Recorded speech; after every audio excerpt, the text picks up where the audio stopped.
Assalamualaikum warahmatullahi wabarakatuh. Di sini kelompok kami akan mempresentasikan materi akuntansi lembaga keuangan syariah bab selanjutnya, yaitu bab 11 tentang reksadana syariah.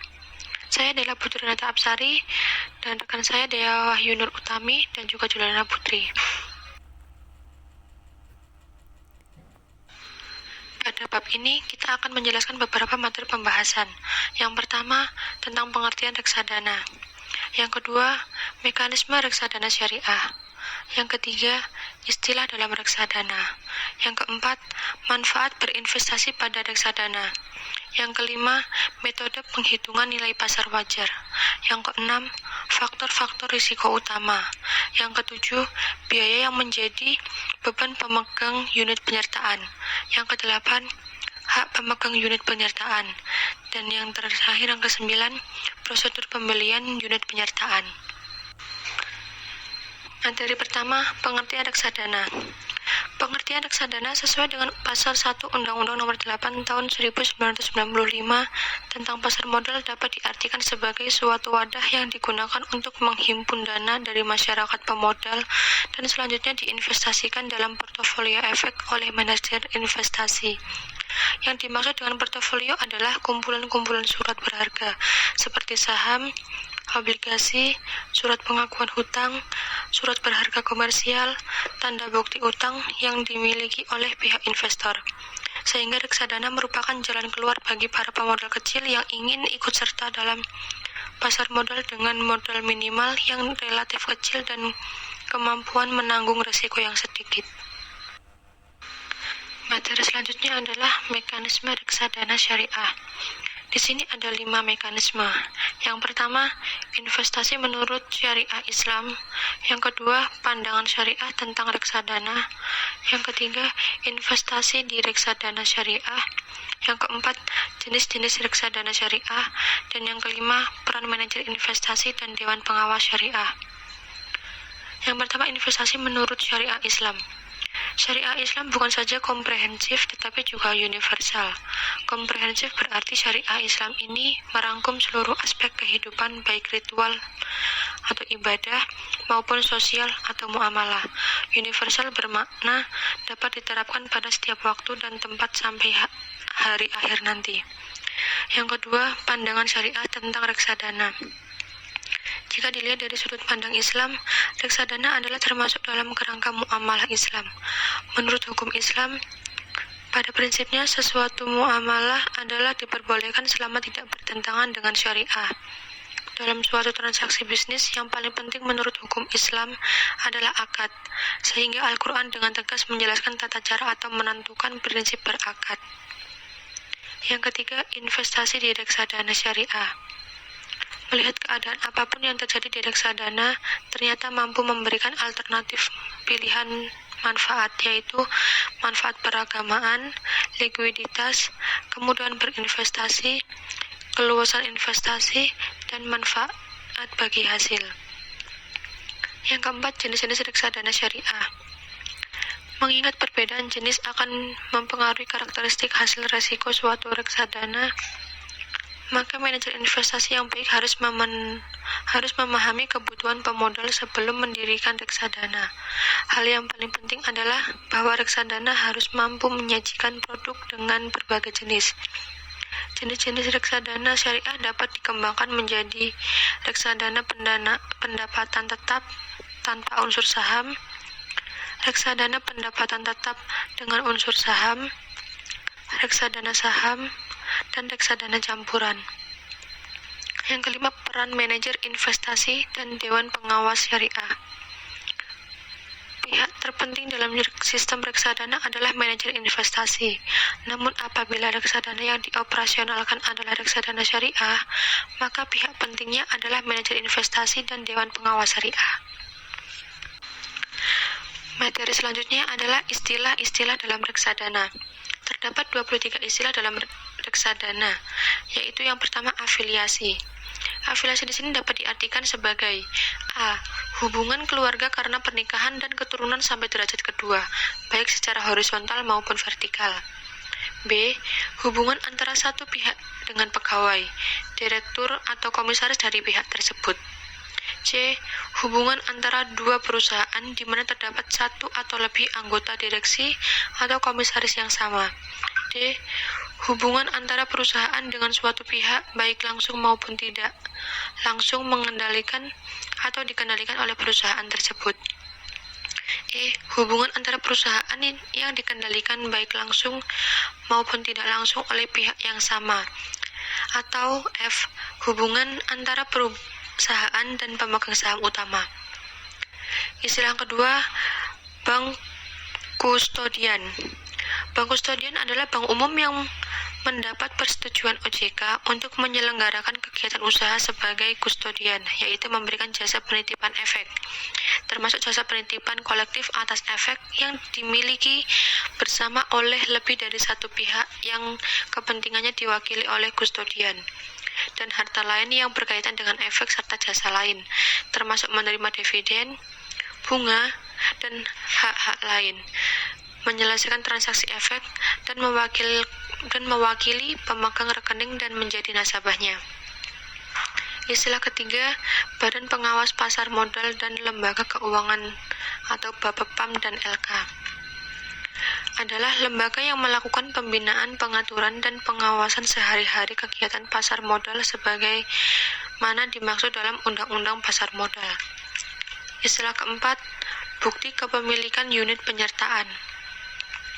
Reksadana berbentuk kontrak investasi kolektif, menghimpun dana dengan menerbitkan unit penyertaan kepada pemodal. Unit penyertaan sendiri adalah satuan ukuran yang menunjukkan bagian kepentingan setiap pemegang unit penyertaan dalam portofolio investasi kolektif. Dengan demikian, unit penyertaan merupakan bukti kepesertaan pemegang unit penyertaan dalam reksadana berbentuk kontrak investasi kolektif. Yang kelima, ada efek. Efek adalah surat berharga, yaitu surat pengakuan utang, surat berharga komersial, saham, obligasi, tanda bukti utang, unit penyertaan kontrak investasi kolektif, kontrak berjangka atas efek, dan setiap derivatif dari efek. Yang keenam, ada efektif. Efektif adalah terpenuhinya seluruh tata cara dan persyaratan pendaftaran dalam rangka menawarkan umum reksadana berbentuk kontrak investasi kolektif yang ditetapkan dalam Undang-Undang Pasar Modal dan Peraturan BAPEPAM dan LK nomor 9C nomor 5 tentang pernyataan pendaftaran dalam rangka penawaran umum reksadana berbentuk kontrak investasi kolektif. Istilah ketujuh, formulir pemesanan pembelian unit penyertaan atau subscription form. Adalah formulir asli yang dipakai oleh calon pembeli untuk membeli unit penyertaan yang diisi, ditandatangani, dan diajukan oleh calon pembeli kepada manajer investasi sesuai tata cara yang berlaku di dalam prospektus ini. Istilah ke-8, ada formulir penjualan kembali atau unit penyertaan atau redemption form. Adalah formulir asli yang dipakai oleh pemegang unit penyertaan untuk menjual kembali unit penyertaan yang dimilikinya yang diisi, ditandatangani, dan diajukan oleh pemegang unit penyertaan kepada manajer investasi sesuai tata cara yang di dalam prospektus ini. Istilah ke-9, formulir pengalihan investasi atau switching form. Adalah formulir asli yang dipakai oleh pemegang unit penyertaan untuk mengalihkan investasi yang dimilikinya dari reksadana A ke reksadana lain yang memiliki fasilitas pengalihan investasi yang dikelola oleh manajer investasi yang diisi, ditandatangani, dan diajukan oleh pemegang unit penyertaan kepada manajer investasi. Istilah ke-10, ada formulir profit calon pemegang unit penyertaan. Formulir adalah formulir yang disyaratkan untuk diisi oleh pemodal sebagaimana diharuskan oleh Peraturan BAPEPAM nomor 4D 2 tentang profil pemegang reksadana yang berisikan data dan informasi mengenai profil resiko pemodal sebuah reksadana A sebelum melakukan pembelian unit penyertaan A yang pertama kali di manajer investasi. Istilah yang ke-11 ada hari bursa. Hari bursa adalah setiap hari diselenggarakannya perdagangan efek di bursa efek, yaitu hari Senin sampai dengan hari Jumat, kecuali hari tersebut merupakan hari libur nasional atau dinyatakan sebagai hari libur oleh bursa efek. Istilah ke-12, hari kerja. Hasil kerja adalah hari Senin sampai dengan hari Jumat, kecuali hari libur yang ditetapkan oleh pemerintah Republik Indonesia. Istilah dalam reksadana selanjutnya ada kontrak investasi kolektif atau yang biasa disebut dengan KIK. KIK sendiri adalah kontrak antara manajer investasi dan bank kustodian yang mengikat pemegang unit penyertaan, di mana manajer investasi diberi wewenang untuk mengelola portofolio investasi kolektif dan bank kustodian diberi wewenang untuk melaksanakan penitipan kolektif. Yang ke-14 adalah laporan bulanan. Laporan bulanan adalah laporan yang akan diterbitkan dan disampaikan oleh bank kustodian kepada pemegang unit penyertaan selambat-lambatnya pada hari ke-12 bulan berikut. Selanjutnya ada manajer investasi. Manajer investasi adalah pihak yang kegiatan usahanya mengelola portofolio efek untuk para nasabahnya atau pengelola portofolio investasi kolektif untuk sekelompok nasabah. Yang ke-16 ada nilai aktiva bersih atau NAB. NAB adalah nilai pasar yang wajar dari suatu efek dan kekayaan lain dari reksadana dikurangi seluruh kewajibannya. Yang ke-17 ada otoritas jasa keuangan atau yang biasa disebut dengan OJK. OJK adalah lembaga yang independen dan bebas dari campur tangan pihak lain yang mempunyai fungsi, tugas, dan wewenang pengaturan, pengawasan, pemeriksaan, dan penyidikan sebagaimana dimaksud dalam Undang-Undang Otoritas Jasa Keuangan. Yang ke-18 ada penawaran umum. Penawaran umum adalah kegiatan penawaran unit penyertaan produk reksadana yang dilakukan oleh manajer investasi untuk menjual unit penyertaan kepada masyarakat berdasarkan tata cara yang diatur dalam Undang-Undang Pasar Modal beserta peraturan pelaksanaannya dan kontrak investasi kolektif. Yang ke-19 ada pernyataan pendaftaran. Pernyataan pendaftaran adalah dokumen yang wajib disampaikan oleh manajer investasi kepada OJK dalam rangka penawaran umum reksadana berbentuk kontrak investasi kolektif yang ditetapkan dalam Undang-Undang Pasar Modal dan peraturan BPPAM dan LK nomor 9C5.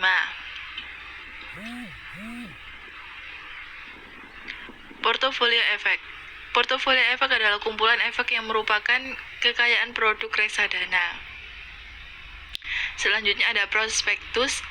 Prospektus adalah setiap pernyataan yang dicetak atau informasi yang tertulis yang digunakan untuk penawaran umum reksadana dengan tujuan pemodal membeli unit penyertaan reksadana, kecuali pernyataan atau informasi yang berdasarkan peraturan OJK yang dinyatakan bukan sebagai prospektus. Yang ke-12 ada reksadana. Reksadana adalah wadah yang digunakan untuk menghimpun dana dari masyarakat pemodal dan selanjutnya diinvestasikan dalam portofolio efek oleh manajer investasi. Yang ke-23 surat konfirmasi transaksi unit penyertaan. Surat konfirmasi transaksi unit penyertaan adalah surat konfirmasi yang mengonfirmasikan pelaksanaan perintah pembelian dan atau penjualan kembali unit penyertaan atau pengalihan investasi dari pemegang unit penyertaan dan menunjukkan jumlah unit penyertaan yang dimiliki oleh pemegang unit penyertaan serta berlaku sebagai bukti kepemilikan dalam produk reksadana. Selanjutnya, manfaat berinvestasi pada reksadana. Yang pertama, dikelola secara profesional. Tim pengelola investasi terdiri dari tenaga-tenaga profesional berpengalaman yang memiliki akses luas terhadap informasi efek dan pasar efek, serta didukung oleh tim operasional dan tim pelayanan nasabah yang mampu memberi pelayanan dan kinerja investasi terbaik bagi pemegang unit penyertaan. Yang kedua, kemudahan administratif. Dengan berinvestasi di reksadana, pemodal terbebas dari kegiatan analisis pasar dan administrasi yang berkaitan dengan berinvestasi. Yang ketiga, likuiditas. Unit penyertaan dapat dijual kembali atas permintaan pemodal. Pembayaran atas penjualan kembali unit penyertaan akan dilakukan sesegera mungkin paling lambat 7 hari bursa setelah formulir penjualan kembali telah lengkap dan diterima dengan baik oleh manajer investasi. Metode penghitungan nilai pasar wajar. Metode penghitungan nilai pasar wajar efek dalam portofolio yang digunakan oleh manajer investasi adalah sesuai dengan peraturan Bapepam dan LK nomor 4C2. Dengan ketentuan sebagai berikut. Yang pertama, perhitungan nilai pasar wajar dari efek yang aktif diperdagangkan di bursa efek menggunakan informasi harga perdagangan terakhir atas efek tersebut di bursa efek. Yang kedua, penghitungan nilai pasar wajar dari efek yang diperdagangkan di luar bursa efek yang tidak aktif diperdagangkan di bursa efek yang diperdagangkan dalam denominasi mata uang asing, instrumen pasar uang dalam negeri, pengelolaan reksadana berbentuk kontrak investasi kolektif, efek lain yang transaksinya wajib dilaporkan kepada penerima laporan transaksi efek lain yang berdasarkan keputusan Bapepam dan LK dapat menjadi portofolio efek reksadana, efek dari perusahaan yang dinyatakan pailit atau kemungkinan besar akan pailit atau gagal membayar pokok utang atau bunga dari efek tersebut menggunakan harga pasar wajar yang ditetapkan oleh LPHE sebagai harga acuan bagi manajer investasi. Yang ketiga, dalam hal harga perdagangan terakhir efek di bursa efek tidak mencerminkan nilai pasar wajar pada saat itu. Penghitungan nilai pasar wajar dari efek tersebut menggunakan harga pasar wajar yang ditetapkan oleh LPHE sebagai harga acuan bagi manajer investasi.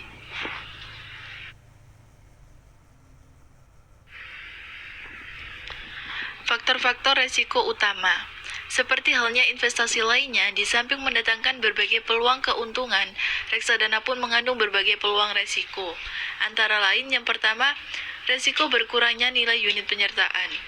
Risiko ini dipengaruhi oleh turunnya harga dari efek, yaitu saham, suku, dan surat berharga syariah lainnya yang masuk dalam portofolio reksadana tersebut. Ini berkaitan dengan kemampuan manajer investasi reksadana dalam mengelola dananya. Yang kedua, risiko likuiditas. Risiko ini menyangkut kesulitan yang dihadapi oleh manajer investasi jika sebagian besar pemegang unit melakukan penjualan kembali atas sebagian besar unit penyertaan yang dipegangnya kepada manajer investasi secara bersamaan. Dapat menyulitkan manajemen perusahaan dalam menyediakan dana tunai. Risiko ini hanya terjadi pada perusahaan reksadana yang sifatnya terbuka. Yang ketiga, resiko wan prestasi. Resiko ini merupakan resiko terburuk, di mana pada umumnya kekayaan reksadana diasuransikan kepada perusahaan asuransi. Risiko ini dapat timbul ketika perusahaan asuransi yang mengasuransikan kekayaan reksadana tersebut tidak segera membayar ganti rugi atau membayar lebih rendah dari nilai pertanggungan saat terjadi hal-hal yang tidak diinginkan. Yang terakhir, risiko politik dan ekonomi. Risiko yang berasal dari perubahan kebijakan ekonomi dan politik yang berpengaruh pada kinerja bursa dan perusahaan sekaligus, sehingga akhirnya membawa efek pada portofolio yang dimiliki suatu reksadana.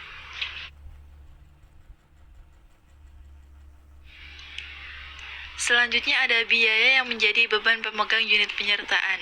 Yang pertama, biaya pembelian unit penyertaan sebesar maksimum 2% dari nilai transaksi pembelian unit penyertaan yang dikenakan saat pemegang unit penyertaan melakukan pembelian unit penyertaan. Biaya pembelian unit penyertaan tersebut merupakan pendapatan manajer investasi dan agen penjual efek reksadana yang ditunjuk oleh manajer investasi jika ada. Yang kedua, biaya penjualan kembali unit penyertaan atau biaya penjualan yang ditangguhkan sebesar maksimum 2% dari NAB pada saat unit penyertaan yang bersangkutan dibeli berdasarkan metode FIFO yang dikenakan saat pemegang unit penyertaan melakukan penjualan kembali unit penyertaan yang bersangkutan untuk tahun pertama, maksimum 1% dari NAB pada saat unit penyertaan yang bersangkutan dibeli berdasarkan metode FIFO yang dikenakan saat pemegang unit penyertaan melakukan penjualan kembali unit penyertaan yang bersangkutan untuk tahun kedua dan 0% untuk tahun ketiga dan seterusnya. Yang ketiga, biaya pengalian investasi sebesar maksimum 2% dari nilai transaksi pengalian investasi yang dikenakan saat pemegang unit penyertaan melakukan pengalian investasi dari Manulife saham SMC Plus ke reksadana lainnya yang memiliki fasilitas pengalian investasi yang dikelola oleh manajer investasi. Yang keempat, biaya pemindah bukuan atau transfer bank jika ada. Sehubungan dengan pembelian unit penyertaan oleh pemegang unit penyertaan, pengembalian sisa uang pembelian unit penyertaan yang ditolak dan pembayaran hasil penjualan kembali unit penyertaan ke rekening yang terdaftar atas nama pemegang unit penyertaan.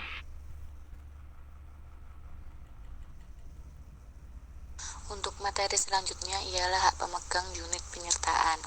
Yang pertama, memperoleh pembagian hasil investasi sesuai kebijakan pembagian hasil investasi. Selanjutnya, mengalihkan sebagian atau seluruh investasi. Yang ketiga, memperoleh informasi mengenai nilai aktiva bersih harian setiap unit penyertaan dan kinerja.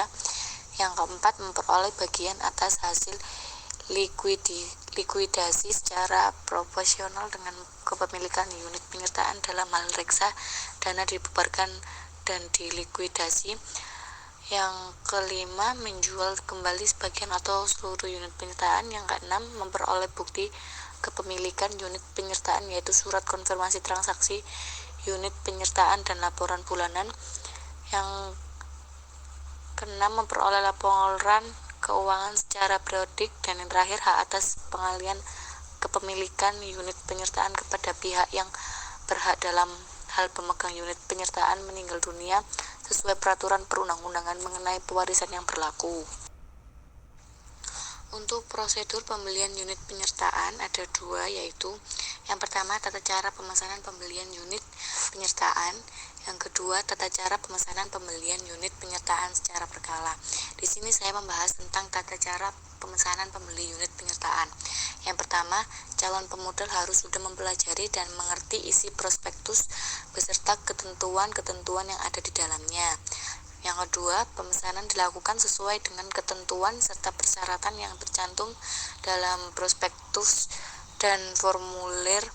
Yang ketiga, para pemodal mengisi formulir. Yang keempat, formulir harus dilengkapi dengan bukti pembayaran, fotokopi bukti jati diri, NPWP, dan dokumen-dokumen pendukung lainnya sesuai dengan prinsip mengenal nasabah oleh penyedia jasa keuangan di bidang pasar modal. Dan yang terakhir, dalam hal keyakinan adanya pelanggaran ketentuan sebagaimana diatur dalam peraturan Bapepam dan LK nomor FD10, manajer investasi wajib menolak pesanan pembelian unit penyertaan dari calon pemegang unit penyertaan. Dan untuk yang kedua, tata cara pembayaran penjualan kembali unit penyertaan. Yang pertama yaitu pengembalian dana hasil penjualan kembali akan dilakukan dengan pemindahan bukuan atau transfer dalam mata uang rupiah ke rekening yang terdaftar atas nama pemegang unit. Yang kedua, pembayaran penjualan kembali unit penyertaan dilaksanakan sesegera mungkin, paling lambat 7 hari bursa sejak formulir. Yang ketiga, manajer investasi dapat mengundurkan atau memperpanjang jangka waktu pembayaran penjualan kembali unit penyertaan sampai suatu jangka waktu di mana manajer investasi dapat menjual atau mencairkan efek dalam portofolio dalam rangka memenuhi penjualan kembali unit penyertaan dari pemegang akan dilakukan setelah manajer investasi memberitahukan secara tertulis terlebih dahulu kepada OJK dan bank kustodian. Sekian presentasi dari kelompok kami, kurang lebihnya mohon maaf dan terima kasih. Assalamualaikum warahmatullahi wabarakatuh. Sekian.